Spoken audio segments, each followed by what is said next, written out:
are the traitors. The Talking Leeds Podcast with Arron Marshall and George Brooke.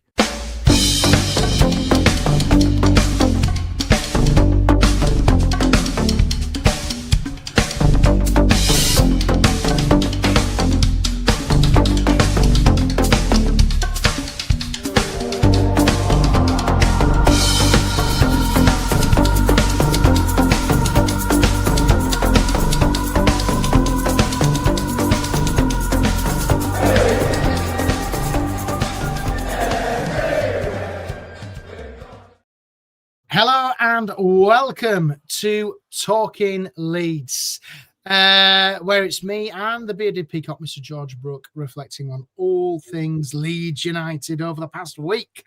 Good evening, Mr. Traitor George. How are you, sir? Yes, I went with my head down like this, and then, it's a revealing of myself, Arron. How are you? Good evening, good afternoon, good morning, good mid-afternoon, good night, everybody. I'm a bit under the weather, I must admit today, Arron. Feeling a bit chilly, a bit cold, a bit full of sore throat, that sort of thing. But I'm here, I'm ready to talk about Leeds with yourself and, and anybody who's watching and anybody listening back. Enjoy it, especially, Arron, if you're listening or watching from Norway or Denmark, which we seem to be very popular in at this moment in time by your account. Yeah, we could give you some breaking news if you want, some listening figures for Talking Leeds. We are number 3 in Apple in Denmark and number 4 in the charts in Norway. So thank you very much to everybody, all the Leeds United fans who listen to us in Denmark and Norway. We've got a bit of a special feature for you guys coming up, just as a little dedication for you guys. Number 3 and 4, I think, is fantastic. So thank you to everybody who listens to us in Denmark and Norway. And don't forget as well, we've got Ireland, UK. We're 43 for football content in the United Kingdom, which I think, when you look at the other podcasts which are out there, I'm looking at Anfield Wrap, when Rooney's show on the BBC, Don't Go to Bed Just Yet. There's so much stuff out there to be breaking into the top 50 of football content podcasters in this in the UK. I think it's fantastic. So, but we need to give a special mention to Denmark and Norway. Absolutely. Number 3 and number 4, George. To say that we started this 18 months ago, and we've somehow grown. And if people in Denmark and Norway want us to come and visit, we could do a Talking Leeds live in Denmark or Norway. Let us know. Absolutely, we could go and do it. Why not? I would be chilly, but that's what we do it for. Yeah. That's what we do it for. I was just patting down my hair, doing a Jack Harrison and Brendan Aronson at the corner that time. Who's going on the heads? Anyway, enough of those. Let's get straight into it, George. Obviously, the Chelsea game was on Tuesday. We've reflected on that 2-2. Me and Jerry did that. Was it last night we did that? Or whenever it was. Yeah, I think it was. 2-2. A great point away at the bridge, would you say? Yeah, they call it a Desmond, don't they? Desmond 2-2. It was 2 apiece, wasn't it, in Stamford Bridge? I thought, for all as it was worth, Arron, that Leeds were going to lose that game as soon as the goal goes in, João Pedro, you're thinking, right, we probably lost. Furthermore, when Biol was still in, and the only thing I realised was, Arron, the only thing I can deduce from this was he probably forgot that he was in the box or something. I don't know. He lost his head, and immediately you're thinking, right, we've lost this game, 100%. But for the boys to come back and do what they did was nothing short of miraculous, really. And I don't think this was purely down to the lads on the pitch, endeavour and want to win, want to get back into the game. And fair play to them. They created the chances for themselves. They made them for themselves. Chelsea can cry about, it was handball. Come on now, you know better than that. It just bounced up against his arm. The rules are going mad. I don't understand the rules of football anymore, if I'm completely honest, Aaron, in terms of handball, etc. For me, it's an old school fine. There was chances for Chelsea to clear that in them. They made a right hash of it every single time, without fail. Chelsea love to make a hash of a goal, don't they, against Leeds? Gift us 1 or 2.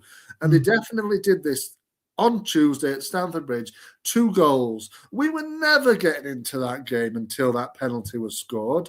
Never a hope in hell.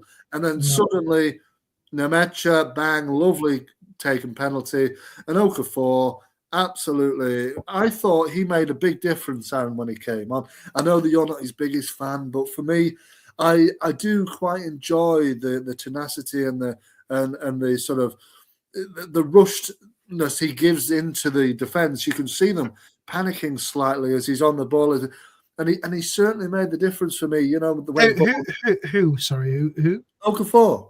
Nah, I'm still not sold on him. You know, when Bornau went off and Okafor come on, you could tell a little bit. I know we just conceded the penalty, but moments after that.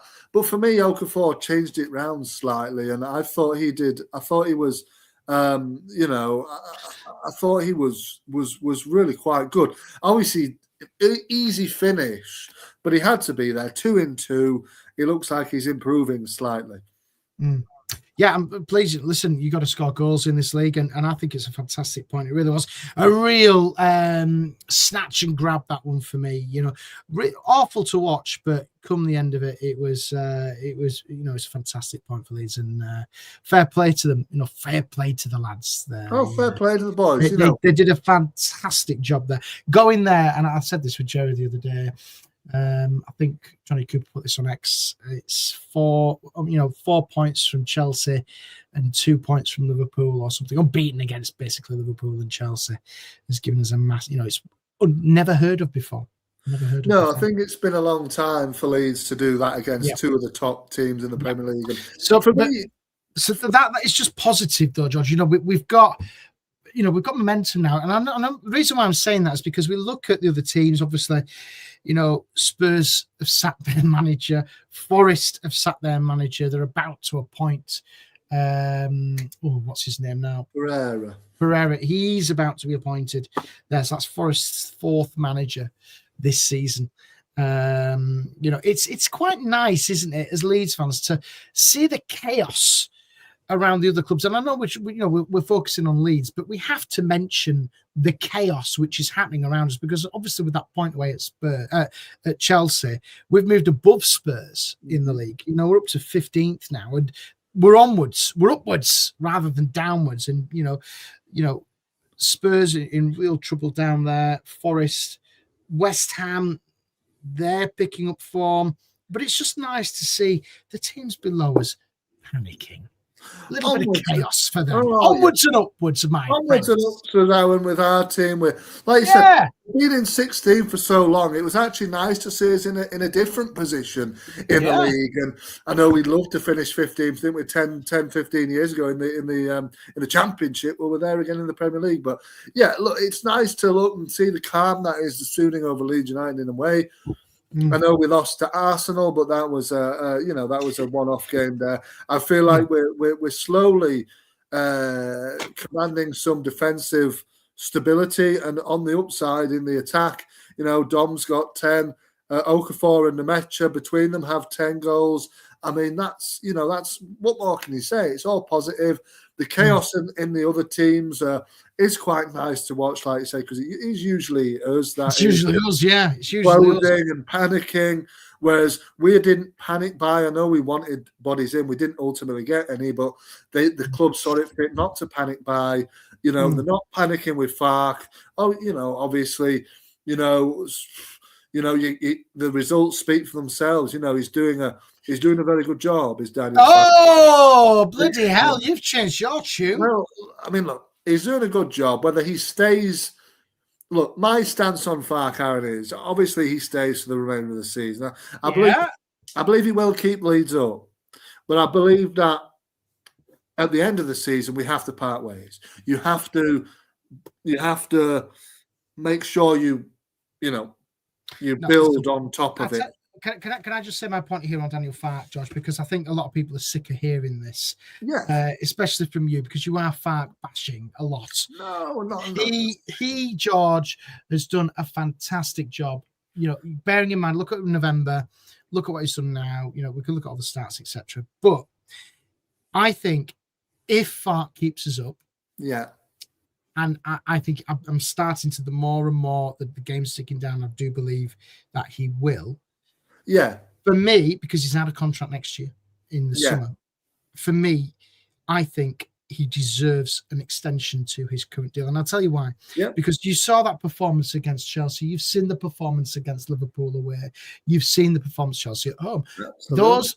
Those players from DCL to all of them throughout that squad are playing for him. Oh, They yeah. believe in him, 100%. and that unity and togetherness is so important in this league. You know, you look, as I say, you look at the other ones. You look at Forest, who've kicked them, and Dyche was kicked out this morning, and you look at Spurs with Thomas Frank. I do believe Thomas Frank's a fantastic manager. I know he's got a bit of history with Leeds, and he hates as well this stuff, but I do really like Thomas Frank, and I would love to see him at Leeds when Farke does move on. However, I don't think he deserves to move on. He now, bearing in mind, we both were calling for his head in mid-November. I've eaten my humble pie.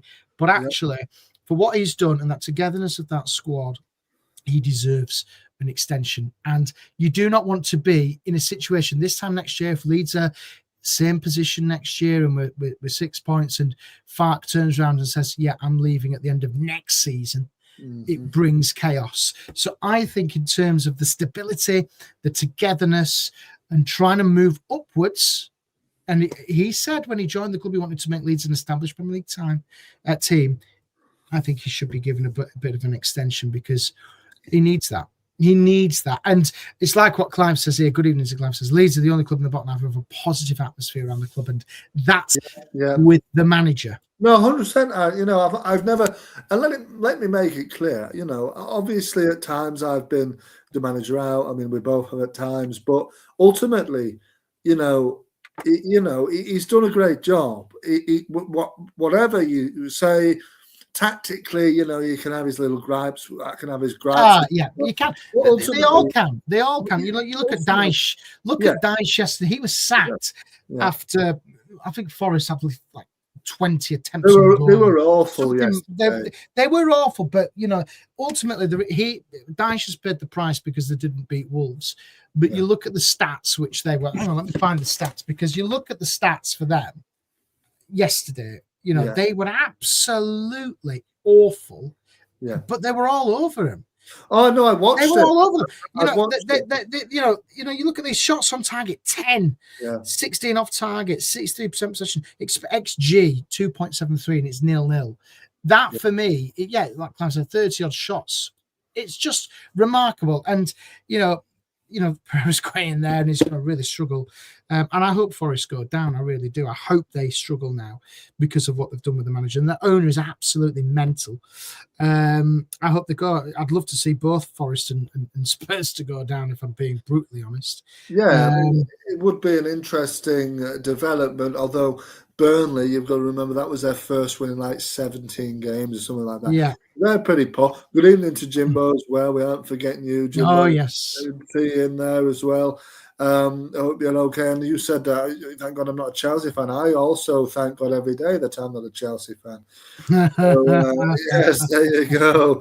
But, I think everybody kind of hopes that Spurs are going to get drawn into it. I wonder who Spurs are going to get. And obviously Forest have gone for Pereira. Yeah. I don't know. I mean, like you said, what they're calling for is, I've been listening to a bit of Talk Sport, even though I know it's not the best, but Tottenham fans coming on and saying, we want Harry Redknapp. No, he's 80. He's 80-year-old, and I find it quite funny. 80 years old. He's 80 years old. He's nearly 80. No, I think I don't know. I mean, De Zerbi he left Marseille, didn't he? The same day as Frank got sacked. I think it was yesterday. Yeah. And people are putting 2 and 2 together. I think Brighton are also in and amongst it. They're only a point above us, and the fans are not happy with the manager at all there either. So I won't. If they lost again last night, I wonder if they lose another couple of games whether he'll be out the door as well for the run-in as well. So there's a lot of pressure on a lot of teams. Me personally, like Clive said, there's a positive atmosphere around Leeds. We with that point almost felt like a win on Tuesday, didn't it? And it was great. And then if we get the break of the cup this weekend, I know you'd like a cup run, but me personally, Aaron, I'm not bothered for it, mate. It's never nice to lose to a lower league opposition, but I don't think I'd be too disheartened if we were to lose. Really, it's all about Villa away, with them in a little bit of crisis with the injuries piling up. Maybe that's one we can go to with the confidence of Chelsea and say, hey, we can go up against you and we can give you a real good game. I think I'm just looking at the table here, George. I think so. Obviously, Wolves are down there. Burnley on 18, West Ham 24, Forest 27, Spurs 29, Leeds on 30, Brighton 31, Palace 32, Fulham 34, Sunderland and Newcastle on 36. We've got some. To really be comfortable in that mid-table position there, we can go on after these next two games, after Villa and City. We've got some favourable games. We can really kick on now, and I just hope that we just find that little bit of fifth gear now and just get home and dry, because 10 points should be enough. That magic 40, I think somebody will go down this year on 40.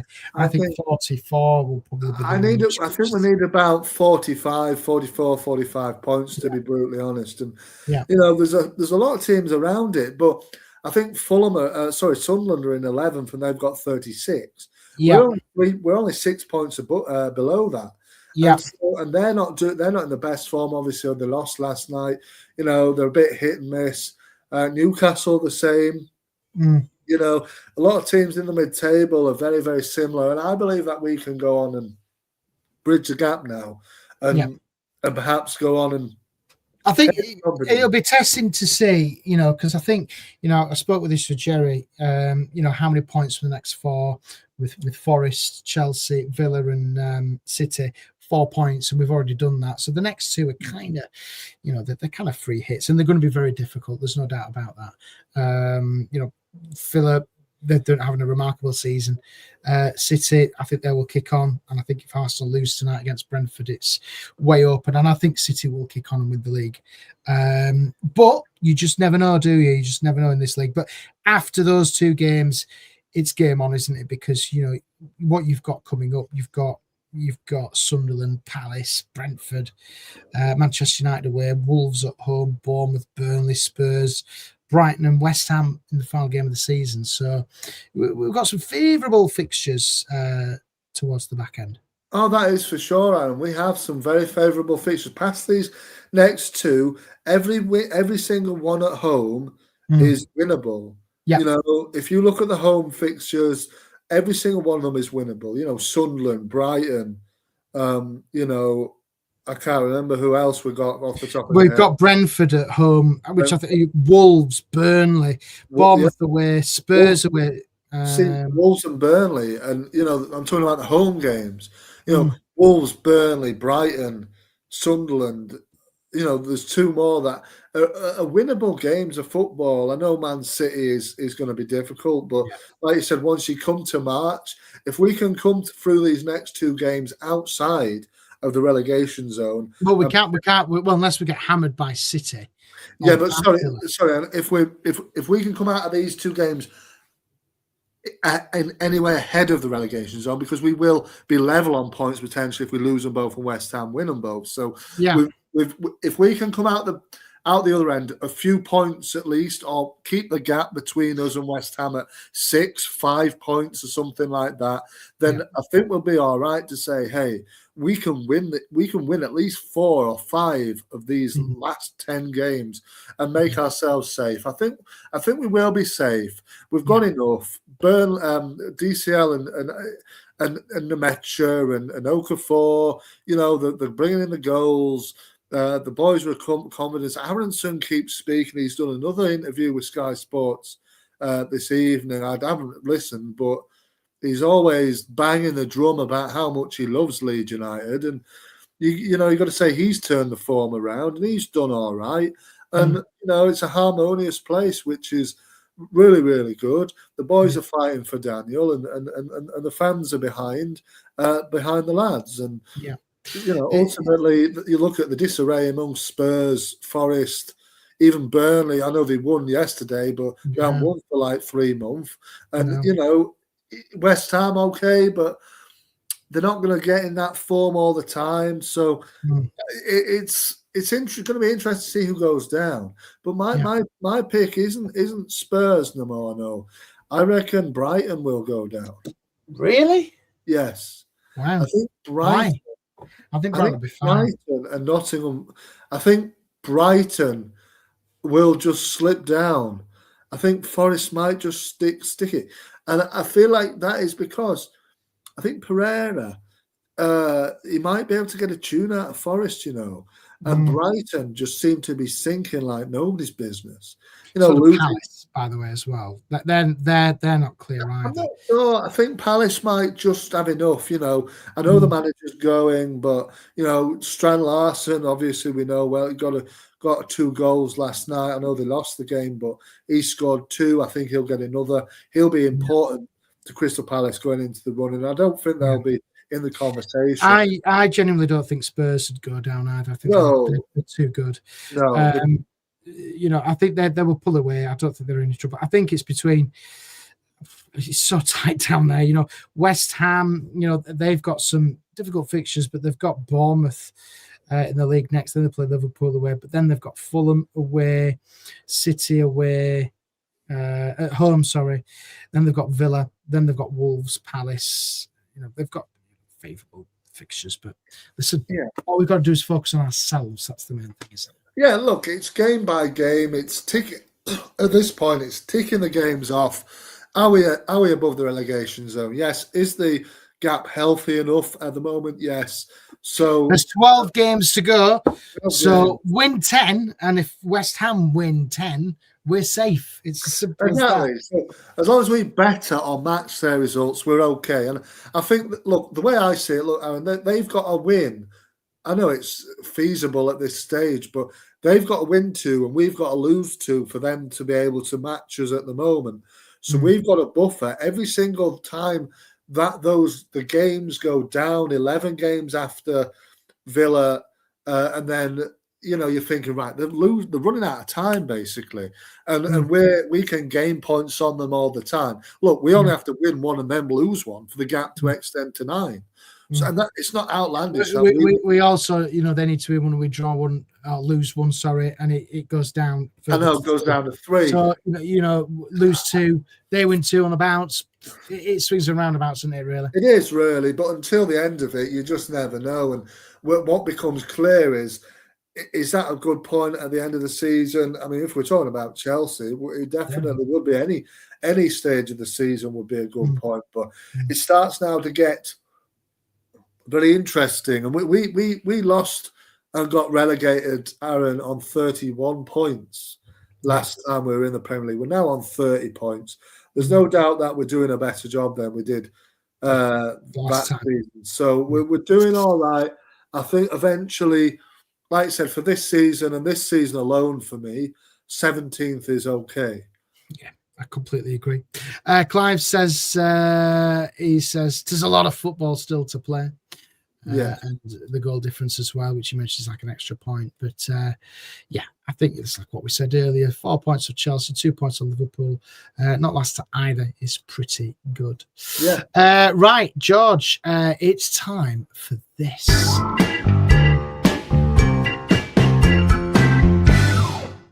Right, George, I've got a quiz for us, and it's all about, according to ChatGPT, because that's what I get these quiz questions from. It's all about Denmark and Norway and Leeds United. Thanks to all the Leeds United fans in Denmark and Norway, because we're 3rd in the podcast league there and 4th in Norway. So we thought we'd dedicate a bit of a quiz to Denmark and Norway. Yes, to Denmark and Norway. I've been to Denmark. Sorry, I've been to Norway, never to Denmark. Perhaps there's an opportunity to do so. Yeah, well, I don't know.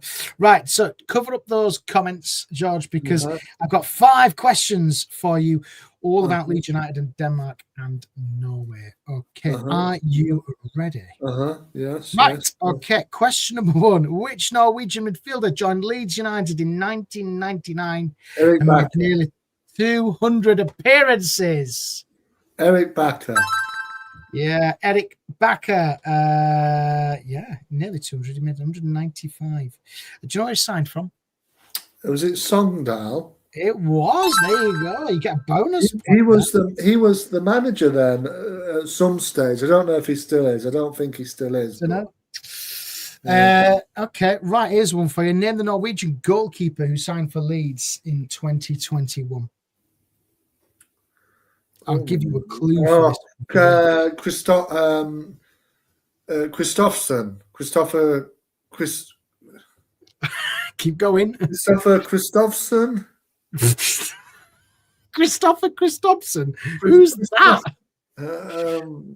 Christopher Klaassen. Yeah, there you go. I'll give you that. I know because Alfie said, yeah, he met him or something. No, I think his friend was going out with him or something like that. Yeah, there you go. Yeah, something like there that. you go.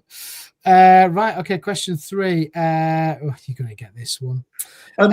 Just another tidbit about him, Aaron. He never conceded a goal in his time in Leeds, and we won every single game that he was involved in. Christopher Class, I'll tell you what, I'll take him back right now. Absolutely unbelievable stat. Granted, he only played about 3 games. Never conceded a goal, neither did we lose any of the games. I think his debut, he only played once in the league. I believe that was a New Year's Day game against Birmingham at Ellen Road when Rooney got the sack. Days afterwards, he that was his debut, I think, at Ellen Road. Yeah. Alfie Haaland played for Leeds during which role? So where did he play? Was he a defender, a midfielder, or a striker, or a goalkeeper? I think he was a defender, was he not? Was a defender. Well done. Right. Okay. Let's see if you get this one. Which Norwegian defender played for Leeds between 1996 to 1999 before moving to Bradford City? Oh, that's a difficult one. That one, Aaron. That is a tricky one. I don't know. Nielsen. Who? I don't know. I'm just throwing out names. Nielsen. No, it was Gunnar Hale. Oh. Gunnar Hale. Clive, well done. You got that right. Well done. Well, yeah, but Clive's in a certain ilk, isn't he, I suppose. And then your final one, which Danish player has featured for Leeds United's first team in the Premier League post-2020? Say that again, Aaron, sorry. So, which Danish player featured for Leeds for the first team in the Premier League post-2020?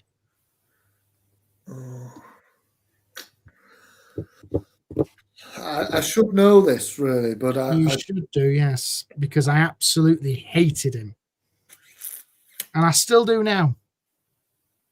Oh, man. I'll give you the question again because it is tricky. Which Danish player has featured for Leeds United's first team in the Premier League post-2020?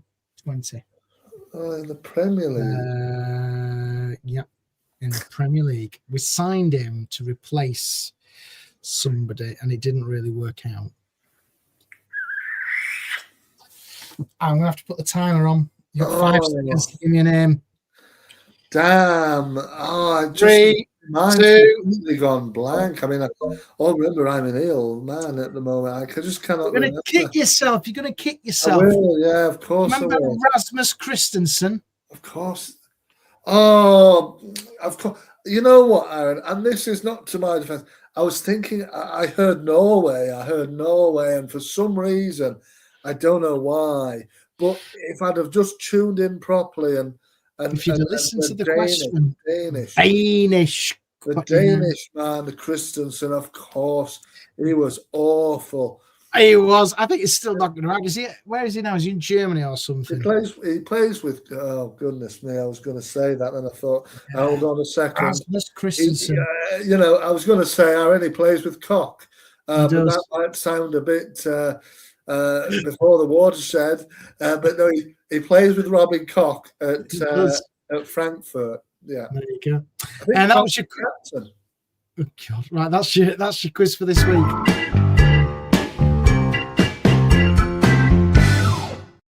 There you go, Rasmus Christensen. Discuss.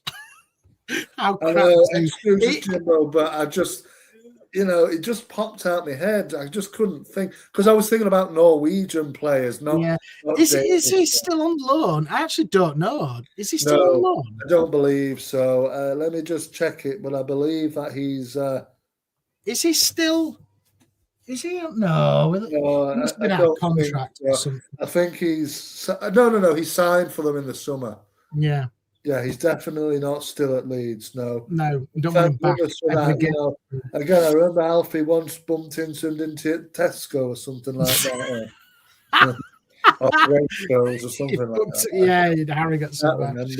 remember. Rasmus Christensen, what? He was awful though, wasn't he? He was really poor, wasn't he? Was I mean, awful. ultimately, you really wanted him to do well, but then it was just like it was a bull in a china shop, wasn't he? Really, it was just the level was just too good for him. Oh. Ultimately, the level was far too good for him, and I think he just couldn't adapt properly to it. And did we give him enough time? We probably did. No, it was useless. Remember, he was supposed to be signed to replace Bill Ayling, wasn't he? He was going to be the new right back of all right backs, and he was just.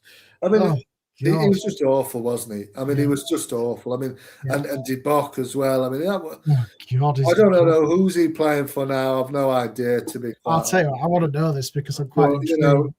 He was a left back, wasn't he? And a Belgium lad. And yeah, you just thought, goodness me, he had a cap for Belgium. Lawrence De Bock, his Wikipedia is currently saying he is playing for KFC Halken or wherever that is. Where's that? KFC Halken? I have no idea. It's no idea. I think someone just clearly made that up on Wikipedia. Go and check it out. Put Lawrence De Bock on. He was at Atrimotos in 2022 in Greece, but now he's apparently playing for KFC Halken, wherever the hell that is in the world. No, Lawrence Bock don't have a team. But no, he does. According to Wikipedia, he plays for KFC Halken. Is that a team? Yeah, I think so. I'll have a look. You keep talking.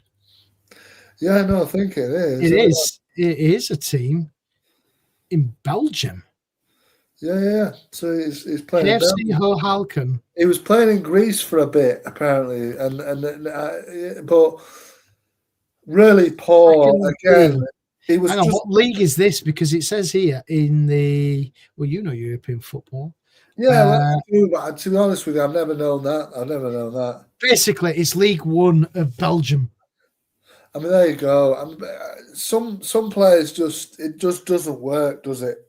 No, it just doesn't work. And Lawrence De Bock was one of them. He was brought in when there was loads of them coming in, and you just didn't know who the hell was playing for Leeds United at that point. Cameron Bothwick Jackson, who's playing for Macclesfield, and and Lawrence Tyler Roberts. Yeah, Tyler Roberts joined in that January, didn't he? I think. He did. Yeah, you're right. Yeah, but he was injured as well, like always. Signing for Mansfield now, and these players, and you think, goodness gracious me, when you look at that to what we've got now, you think, okay, maybe we're not doing too badly right now. Awful in the past, like Sir Lawrence De Bock. And I remember being at that Millwall game that we lost late on, and I thought he looked quite good, but Tyler Roberts? No, Lawrence De Bock. I thought, he's not too bad. But I think ultimately, when you've got players like that, you didn't know who was playing. What's his name? Didn't know his best team, Christensen. And then, What's he doing these days? Is he still? He's manager of Panama. He's manager of Panama. That's it, yeah. Because he's been there for ages, hasn't he? There's Bielsa, Christensen, and Marsh, isn't there? Who are all managing. Yeah. But he's done all right. I mean, we'll play against him. England will play against him, won't we? And I think he was a manager last time they played him in the World Cup, actually, as well.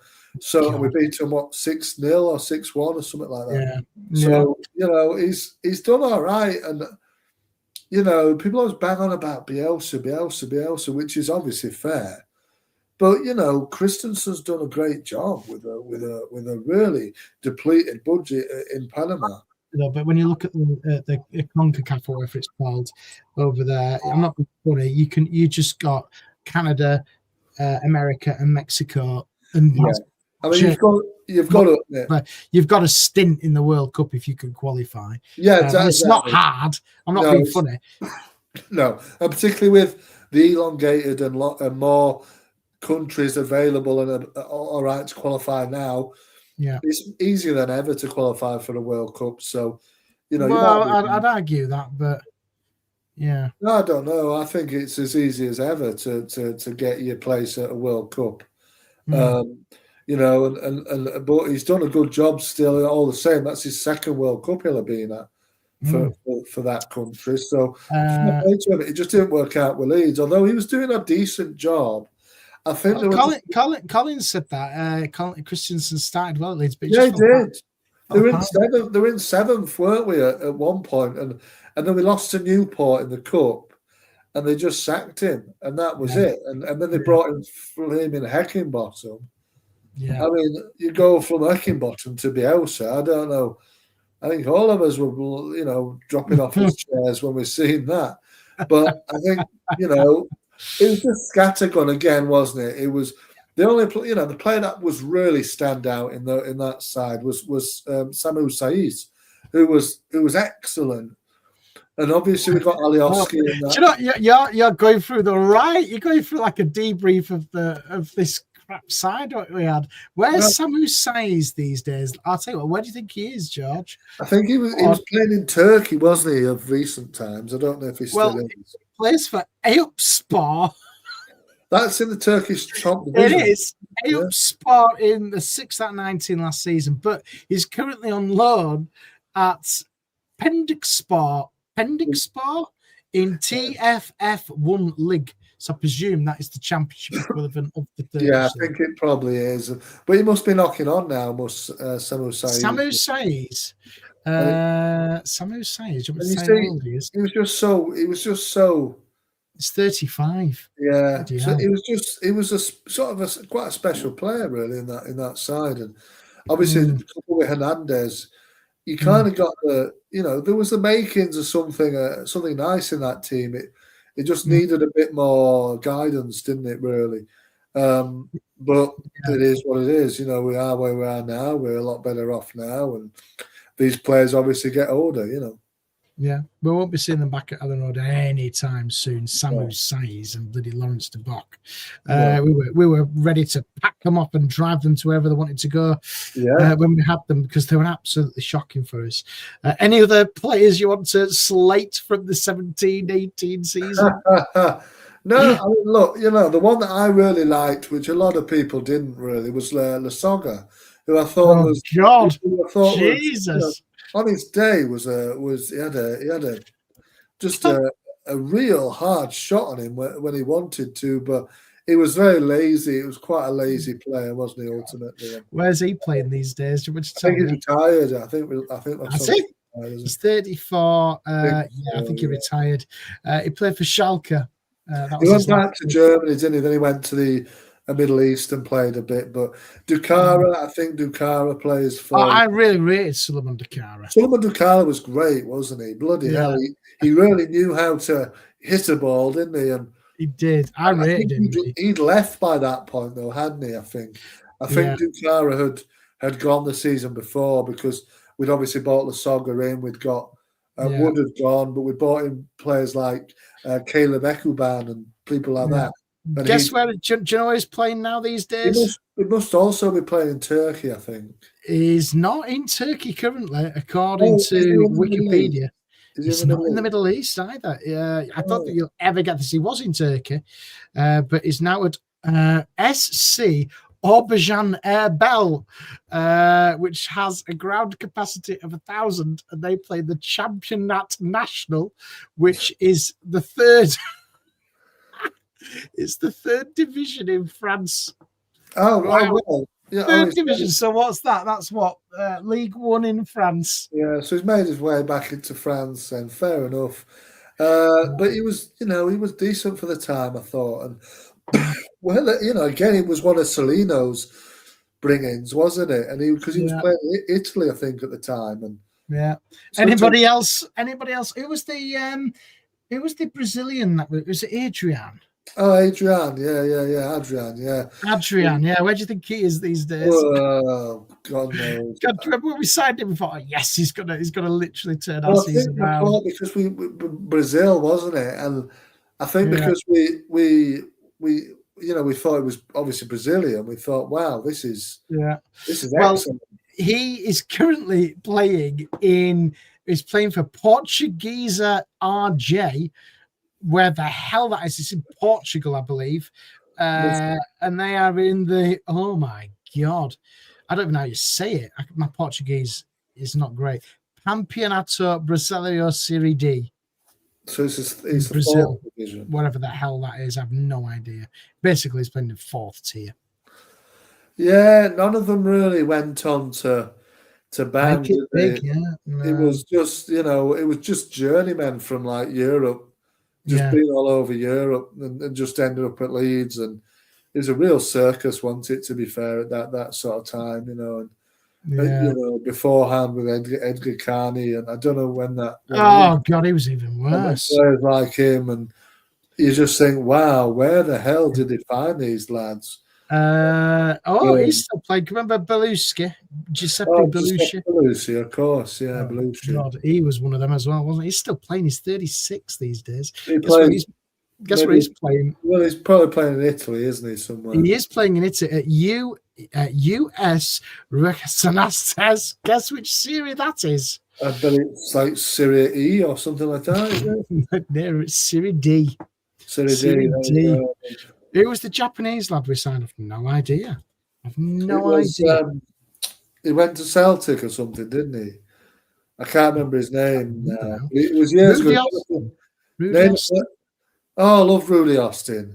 Rudy Austin was manager of. He's managing in Jamaica, Jimbo. Or he was coaching in Jamaica. Yeah. God, right here. I'm just having a quick look at this. You can see how this pod has just gone into slating the 16, 17. All the crap players. He doesn't play anymore. He's 40 now. Yeah. He was coaching in Jamaica recently. I don't. Right, there you go. Yeah. I don't know if he was a manager, but I love Rudy Austin. He was great. Had a real kind of hard shot on him, didn't he? And he was captain for a short time, wasn't he? He was, yeah. There you go. Steve Morrison, he was playing for us. Steve Morrison. Oh God, remember we signed him for was it like a swap deal with Vecchio? Yeah. Steve Morrison. Is he managing now? He used to manage. I don't think Steve Morrison. Let's have a quick look here on his Wikipedia. He was managing Sutton United. That's the last job he's had. Yeah, Sutton United. Wow. Yeah, there you go. Yeah. What, anybody else you want to slate? Yeah, we're not slates now. We're just remembering them. Who else? We're remembering them. They're not died. They're just awful football players. That's all they were. No, they were poor players. Peacock Farrell's at Blackpool. Yeah, Peacock Farrell's at Blackpool. Yeah. God. Is Steve Bruce still there? No. He got sacked. I think it's Ian Everett now. Scott Wootton, my God, what's he doing these days? Have a guess. Scott Wootton must be playing in like the Chinese third division or something like that. Scott Wootton, he's still playing. He is 34. Actually, he's doing all right for himself here. He plays for Perth Glory in the A-League. Oh, he's playing for Perth. Fair enough. Well, it's in a very nice country. Well, I think the Australian A-League is just full of rejected players who can't play in it, who aren't good enough to play in any form of English. No. Look at the lads who were with Mark Jackson at Gold Coast. Was it Gold Coast Mariners or something? No, Alfred McCalmont and Ryan Edmondson both ended up there with him, and now he's managing in Thailand or something, isn't he? Who is? Mark Jackson. I think he's he's managing in like Thailand or something like that. Huh? Yeah. Jackson. Mark Jackson. Baribarum United or something like that. He is, yeah. Birmingham United, League One. Thai League One. Oh, yeah, there you go. There you go. Wow. Exactly. So, people go all over the place, don't you? I mean, look at Lee Irwin playing in like bloody Azerbaijan or something like that. Or Indian Premier League with Tractor. Or he did that, didn't he? Grayson did that. Didn't he go up and manage like Super He did, yeah. He went to Thailand or Indonesia or something, and he was manager there for a bit once. I don't think it worked very well. I don't think he stayed. We're on the slated ragged here. No, I love David Sommer. David Sommer, he was awful. No, he wasn't. Yes, he follows me on it. He follows me on Instagram. Does he? My God, David Sommer. Yeah. He's not currently playing. No wonder he's following you on a bloody Instagram. No, he's not playing. He is now the Long Island United junior coach. Yes, there you go. I think that's in America, isn't it? But he came from America, didn't he?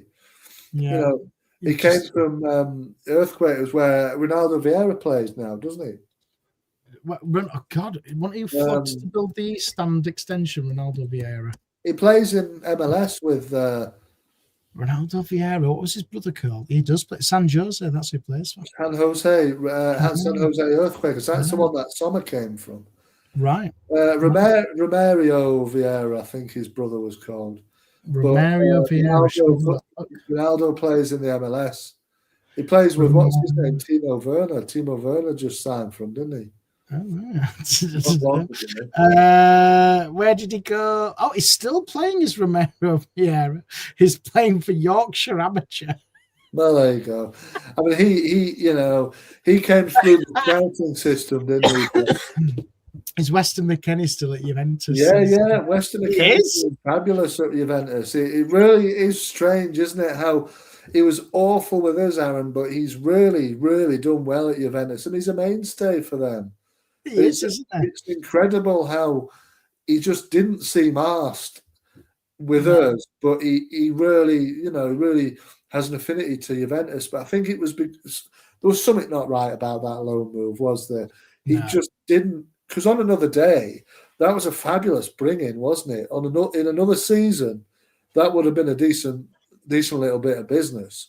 But obviously, it just didn't work. I don't think it was awful, George. I don't think it was entirely his fault, though.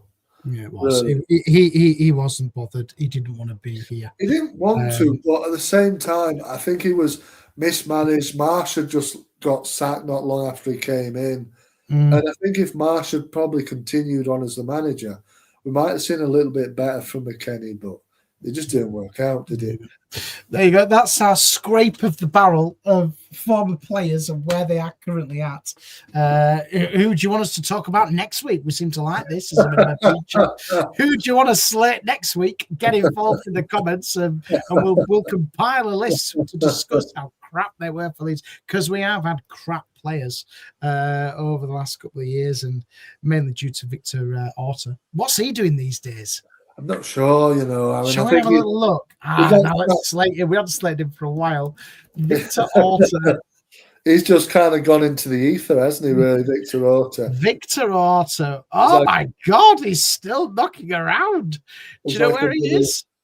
I've no idea. He's a sporting director for a Spanish club still.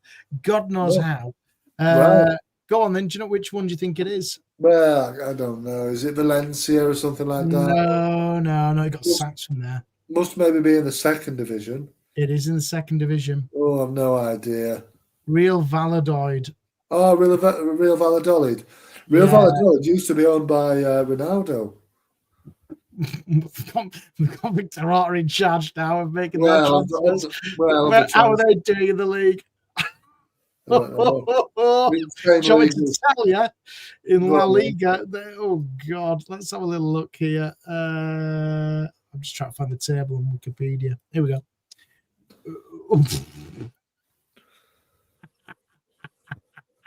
Wow, 18th. Yeah. Oh God.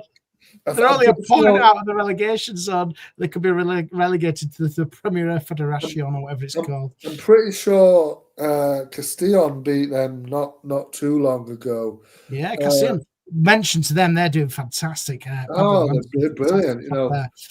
Second. They're 2 points ahead of Deportivo La Coruña. Remember them? They're 2 points ahead of them. They're going for La Liga. And it'd be fantastic if they get that done. Fair enough. He's doing a good job there. There you go. So there you go. We like Pablo Hernandez. I'd love to see him.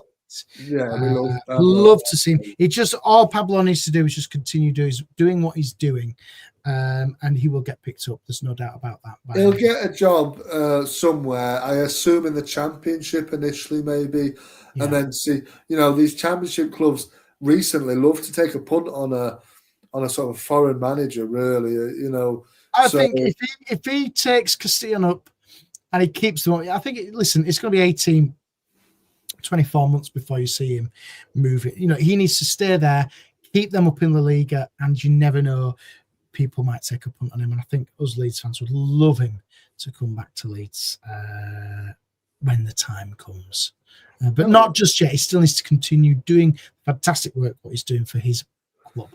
Doesn't he own part of it as well? It is something like that. It is his club, isn't it, really? Valencia is where he's from. And obviously it's not far out of Valencia, is it, Castillon?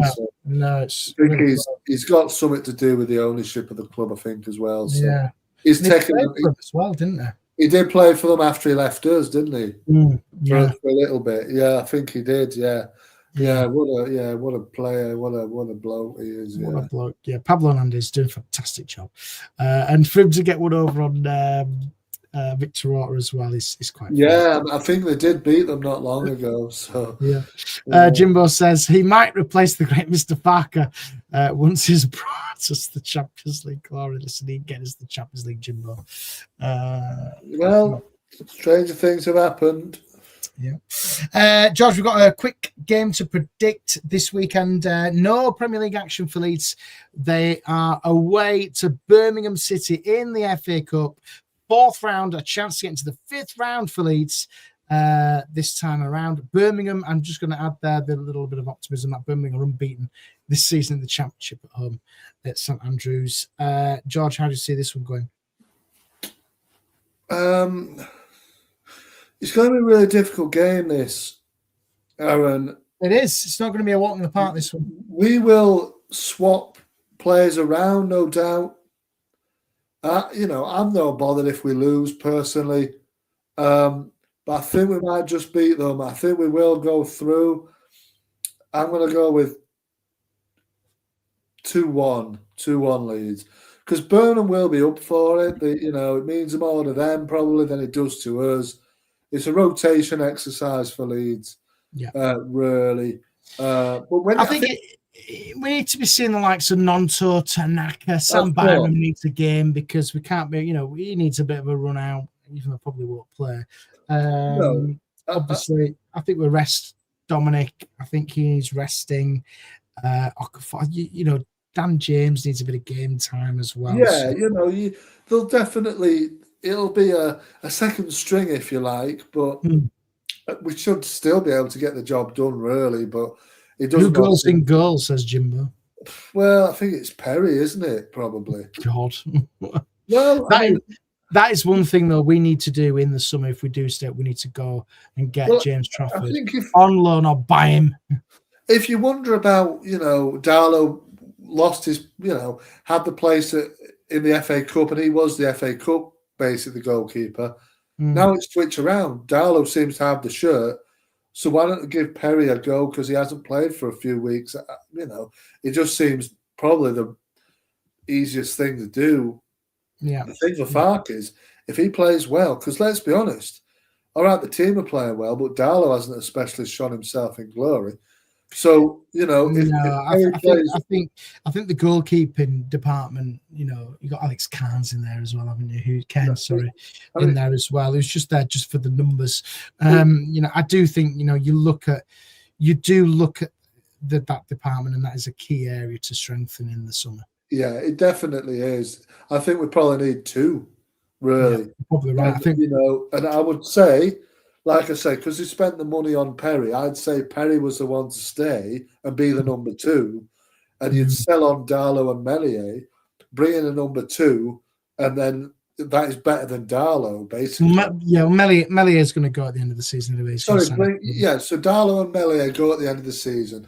Perry goes to number 2, and you bring in a top quality number 1, basically, and that's fine. I just don't think Darlow. We're in the Premier League. We're still playing bloody Carl Darlow in goal. I mean, it doesn't make any sense. So go on then, George. What's your prediction then for Birmingham against Leeds United in the FA Cup? I mean, Jimbo's saying give Obang a game, but Obang, he's still is he about 20? Obang, he's been out for a while. It's too young. But I think Perry will be in goal. But I think ultimately, I think we'll just beat them. It'll be a really difficult game. It'll be harder than Derby, and I think we struggled slightly at Derby for parts of it. But I think it'll be harder than Derby. But I think we might I think we'll win it. Yeah. Yeah. I'm going to go for a sneaky 2-1 Leeds win. This one, I want a cup run. I've said this to you. I've said it to Jerry. I really want a cup run this year. Yeah. We need one because we haven't had one for a while. And what is it? We're 3 or 4 games away from potentially getting to Wembley. And I would love to go see Leeds in a semi-final at Wembley in the FA Cup rather than a bloody playoff final. It would be quite special. That I think that's it, Aaron. Isn't it? You think actually we're not far away from Wembley when we start to think about it in the 5th round. If we get another Championship team in the 5th round, you start to think that's then the quarterfinals if you win that. Yeah. So you're 2 games away from Wembley, basically. Yeah. And for a team like Leeds, maybe Premier League safety is for sure the first and foremost. But a cup run isn't beyond the realms of what we can do. I don't think it's out. We've got Birmingham away. It's not Barcelona away, is it? You know what I mean? And with all respect to them, because they're doing all right now in the Championship. You look at that Championship, George, and I was saying this to Jerry the other day. You look at that tightness in that league. It's horrendous. If I'm being honest, it's Middlesbrough top, Coventry falling away, Ipswich, Hull, Millwall, and Wrexham in the playoff positions. But then you look down from 6, you've got Preston, Bristol, Southampton, Birmingham in 10th. Derby 45, Watford 45, QPR 40. It's just a mess. Oh, by the way, the Championship's going to be expanded. I don't know if you've seen this, George, from 6 teams in the playoffs to 8, which will be from next season. Really? Yeah. So if whoever comes down, it won't be the top 6; it'll be the top 8. Wow. So they're mirroring the National League playoff system. So in the National League, you've got an eliminator game, and then your semi-finals. That's so easy then to get in. Yeah, it's a bit nonsense, really. But nearly half of the league. It is. Just to make it more entertaining, I think that's what they wanted. It dilutes the quality of everything. Yeah, I completely agree. It's nonsense. And I think they're doing that for all. I think they're doing it for all of them. I think they're doing it for all of them. In Leagues 1 and League 2 as well. So that's there you ridiculous. Go. It's crazy. Anyway, we are running out of time, and we just want to say thank you to everybody who's listening to us on YouTube. Don't forget to give us a like and a subscribe. We'd love to get to the magic 500. So don't forget to just press that little notification button. It costs you nothing. It's not a subscription. You're not going to be giving me and George your Amazon Prime money of $8.99 a month or whatever it is. It's not a Netflix subscription. You can do it, and it costs you naff. It's free. All you do is just get an alert when we go live, and we'd love you to do that. And as well, thank you to listening on the podcast as well. George, what have you got coming up on your channels? You've got 30 seconds. Yeah, well, 30 seconds, that's more than enough. There'll be where we play Sunday, don't we? Might be a preview going on the Bearded Peacock. We've got the Toy Brazil ball. Brazilian football's back. They're playing now. They played some last night. They're playing some tonight. it's match week 3. I'll be back. And there you go. Thank you, everybody, for watching. You were in louder time, George. We will see you on the next one. See you on the next one.